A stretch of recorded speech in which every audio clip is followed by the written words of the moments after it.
ನಕಲಿ ಔಷಧ ಮಾಫಿಯಾ ಮತ್ತೊಂದು ಬೆಚ್ಚಿ ಬೀಳಿಸುವ ಸುದ್ದಿ ಹೊರಬಿದ್ದಿದೆ. ನಕಲಿ ಔಷಧ ಜಾಲಕ್ಕೆ ದುಬೈ ಲಿಂಕ್ ಇರಬಹುದು ಅನ್ನೋದಾಗಿ ಶಂಕೆ ವ್ಯಕ್ತವಾಗ್ತಾ ಇದೆ. ಎಸ್ಐಟಿ ತನಿಖೆ ಸಾಧ್ಯತೆಗಳು ಕೂಡ ಹೆಚ್ಚಿದೆ. ನಿನ್ನೆ ಬಿಡದಿ ಬಳಿ 5 ಕೋಟಿ ಮೌಲ್ಯದ ನಕಲಿ ಔಷಧ ಪತ್ತೆಯಾಗಿತ್ತು. ಔಷಧ ಮಾಫಿಯಾ ಪ್ರಕರಣವನ್ನ ಸರ್ಕಾರ ಗಂಭೀರವಾಗಿ ಪರಿಗಣಿಸಿದೆ. ಎಸ್ಐಟಿ ಮೂಲಕ ಸಮಗ್ರ ತನಿಖೆಗೆ ಸರ್ಕಾರ ಮುಂದಾಗಿದೆ. 13 ನಕಲಿ ಔಷಧಿಗಳನ್ನ ವಶಕ್ಕೆ ಪಡ್ಕೊಂಡಿದ್ದಾರೆ ಅಧಿಕಾರಿಗಳು. ಕಮಿಷನ್ ದಂಧೆಗಾಗಿ ಈ ನಕಲಿ ಔಷಧಗಳ ಮಾರಾಟ ನಡೀತಾ ಇತ್ತು. ಈಗ ದಾಳಿ ವೇಳೆ ಸುಮಾರು 5 ಕೋಟಿ ಮೌಲ್ಯದ ನಕಲಿ ಔಷಧಗಳು ಪತ್ತೆಯಾಗಿರುವಂತದ್ದು. ಖಾಲಿ ಇಂಜೆಕ್ಷನ್ ಬಾಟಲಿಗಳು ಹಾಗೆ ಮರು ಪ್ಯಾಕಿಂಗ್ ಯಂತ್ರೋಪಕರಣಗಳನ್ನ ಅಧಿಕಾರಿಗಳು ವಶಪಡಿಸಿಕೊಂಡಿದ್ದಾರೆ. ಈಗ ಈ ಒಂದು ನಕಲಿ ಔಷಧ ಜಾಲಕ್ಕೆ ದುಬೈ ಲಿಂಕ್ ಇರೋದು ಪತ್ತೆಯಾಗ್ತಾ ಇದೆ. ಇದೇ ವಿಚಾರವಾಗಿ ಎಸ್ಐಟಿ ರಚನೆಗೆ ಸರ್ಕಾರ ಆದೇಶವನ್ನ ನೀಡಿದೆ. ಎಸ್ಐಟಿ ತನಿಖೆಯನ್ನ ಮಾಡಲಿದೆ. ಮೆಡಿಸಿನ್ ಡಿಸ್ಟ್ರಿಬ್ಯೂಟರ್ ವೆಂಕಟೇಶ್ ಎಂಬಾತನ ಬಂಧನವೂ ಆಗಿದೆ. ದುಬೈನಲ್ಲಿರುವ ಪ್ರಕರಣದ ಪ್ರಮುಖ ಆರೋಪಿ ಪ್ರಶಾಂತ್ಗೆ ಈಗ ಶೋಧ ಕಾರ್ಯ ಮುಂದುವರೆದಿದೆ. ಪ್ರಭುದೇವ, ತೇಜಸ್, ನವೀನ್, ವೆಂಕಟೇಶ್ ಸೇರಿ 4ರನ್ನ ಬಂಧಿಸಲಾಗಿದೆ. ವಿಚಾರಣೆಯನ್ನ ನಡೆಸಲಾಗುತ್ತೆ.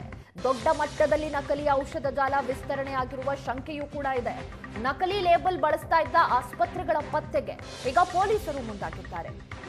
ನಕಲಿ ಲೇಬಲ್ಗಳು ಕಡಿಮೆ ದರದಲ್ಲಿ ಕೊಡ್ತಾರೆ ಅಂತಂದಾಗ ಆಸ್ಪತ್ರೆಗಳು, ವೈದ್ಯಕೀಯ ಸಿಬ್ಬಂದಿಗಳು ಕೂಡ ಭಾಗಿಯಾಗಿರುವ, ಅವರೊಟ್ಟಿಗೆ ಶಾಮೀಲಾಗಿರುವ ಶಂಕೆಯೂ ಹೆಚ್ಚಿದೆ. ಈ ವಿಚಾರವಾಗಿ ಹೆಚ್ಚಿನ ಡೀಟೇಲ್ಸ್ ಅನ್ನ ಕೊಡ್ತಾರೆ ನಮ್ಮ ಪ್ರತಿನಿಧಿ ಜಗದೀಶ್. ಈಗ ಈ ಫೇಕ್ ಮೆಡಿಸನ್ ತಯಾರಿ ಮಾಡಿ ಒಂದು ಕಡೆ ಜನರ ಜೀವದ ಜೊತೆ ಆಟ ಆಡ್ತಾ ಇದ್ದಾರೆ. ಹಾಗೆ ಈ ಜಾಲ ಇನ್ನಷ್ಟು ವಿಸ್ತರಣೆಯಾಗುವ ಶಂಕೆ ಕೂಡ ವ್ಯಕ್ತವಾಗ್ತಾ ಇದೆ. ದುಬೈ ಲಿಂಕ್ ಇರೋದು ಪತ್ತೆಯಾಗಿದೆ. ಯಾವ ರೀತಿ ಅಂತ ದುಬೈನಿಂದ ಇವರಿಗೆ ನಕಲಿ ಔಷಧಗಳು ಸಪ್ಲೈ ಆಗ್ತಿದ್ವಾ ಏನು? ಅಮೃತ, ಏನಂತಂದ್ರೆ ಒಂದು ಫಾರ್ಮ್ ಹೌಸ್ ನಲ್ಲಿ ನಕಲಿ ಔಷಧಿಯನ್ನು ಪತ್ತೆ ಆಗಿರುವಂತದ್ದು ಈಗ ಆಲ್ರೆಡಿ 2 ದಿನಗಳ ಹಿಂದೆ ಪತ್ತೆ ಏನಾಗಿತ್ತು. ಆ ಹಿನ್ನೆಲೆಯಲ್ಲಿ ಇವತ್ತು ತಾವರೆಕೆರೆ ಪೊಲೀಸರು ಹಾಗೂ ತನಿಖೆಯನ್ನ ಮುಂದುವರಿಸ್ತಾ ಇರುವಂತದ್ದು. ಈಗ ಏನಂತಂದ್ರೆ ಸುಮಾರು 4 ಜನರನ್ನ ಈಗ ವಶಕ್ಕೆ ಪಡೆದು ಅವ್ರನ್ನ ವಿಚಾರಣೆ ಮಾಡಿದಾಗ ಈ ಒಂದು ಜಾಲ ದೊಡ್ಡದಾಗಿರುವಂತದ್ದು ಈಗ ಪೊಲೀಸರಿಗೆ ಕಂಡು ಬರ್ತಾ ಇರುವಂತದ್ದು.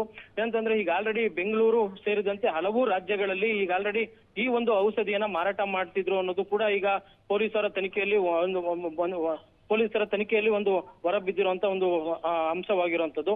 ಆ ನಿಟ್ಟಿನಲ್ಲಿ ಏನಂತಂದ್ರೆ ಇಲ್ಲಿ ಈ ಔಷಧಿಗಳನ್ನ ಯಾವ ರೀತಿ ಮ್ಯಾನುಫ್ಯಾಕ್ಚರ್ ಮಾಡಿ ಮತ್ತೆ ಇದನ್ನ ಯಾವ ರೀತಿ ಸೇಲ್ ಮಾಡ್ತಿದ್ರು ಅನ್ನೋದ್ರ ಬಗ್ಗೆ ಈಗ ಪೊಲೀಸರು ಒಂದು ತನಿಖೆಯನ್ನ ಆರಂಭಿಸಿರುವಂತದ್ದು. ಯಾಕೆಂತಂದ್ರೆ ನಿನ್ನೆ ದಿನ ಅರೆಸ್ಟ್ ಆಗಿದ್ದಾನೆ ವೆಂಕಟೇಶ್, ಆತ ಸಂಪೂರ್ಣವಾಗಿ ಈ ಔಷಧಿಯನ್ನ ಮಾರಾಟ ಮಾಡ್ತಿದ್ದ ಅನ್ನೋದು ಕೂಡ ತಿಳಿದು ಬಂದಿರುವಂತದ್ದು. ಹಾಗಾಗಿ ನಿನ್ನೆ ಆತನನ್ನ ವಶಕ್ಕೆ ಪಡೆದು ಸುಮಾರು ವಿಚಾರಣೆಯನ್ನ ಕೂಡ ನಡೆಸ್ತಾ ಇರುವಂತದ್ದು. ಯಾಕೆಂತಂದ್ರೆ ಕಳೆದ 1 ವರ್ಷಗಳಿಂದ ಈ ಔಷಧಿಯನ್ನ ಎಲ್ಲೆಲ್ಲಿ ಮಾರಾಟ ಮಾಡಿದ್ದಾರೆ, ಮತ್ತೆ ಯಾವ ಕಡೆಯಿಂದ ತಂದು ಮತ್ತೆ ಇನ್ಯಾವ ಕಡೆ ಮಾರಾಟ ಮಾಡ್ತಿದ್ರು, ಮತ್ತೆ ಈ ಜಾಲ ಎಷ್ಟು ದೊಡ್ಡದಾಗಿದೆ, ಮತ್ತೆ ಇವ್ರ ಜೊತೆಗೆ ಇನ್ನೂ ಯಾರ್ಯಾರು ಕೂಡ ಈ ಕೆಲಸದಲ್ಲಿ ಪಾಲ್ಗೊಂಡಿದ್ದಾರೆ ಅನ್ನೋ ಕೂಡ ಈಗ ತನಿಖೆ ಮಾಡ್ತಾ ಇರುವಂತದ್ದು. ಹಾಗಾಗಿ ಏನಂತಂದ್ರೆ ಪೊಲೀಸರು ಈಗ ತನಿಖೆ ಮಾಡದಲ್ಲಿರೋದ್ರಿಂದ ಯಾವುದೇ ಮಾಹಿತಿಗಳನ್ನ ಹೊರಗಡೆ ಬೀಳ್ತಾ ಇಲ್ಲ.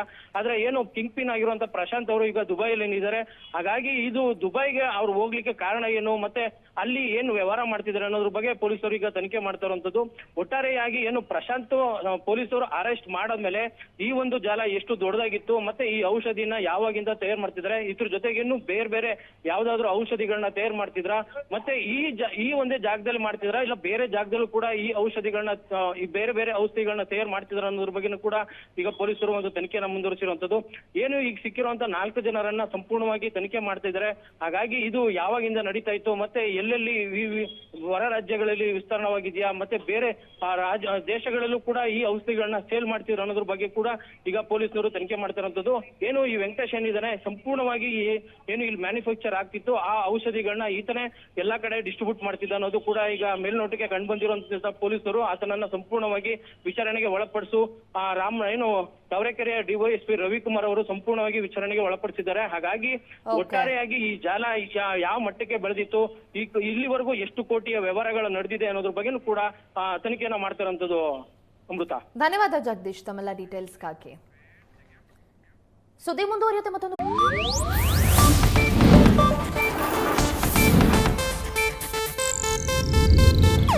ಇದು ಏಷ್ಯಾನೆಟ್ ನ್ಯೂಸ್ ನೆಟ್ವರ್ಕ್ ಪ್ರಸ್ತುತಿ.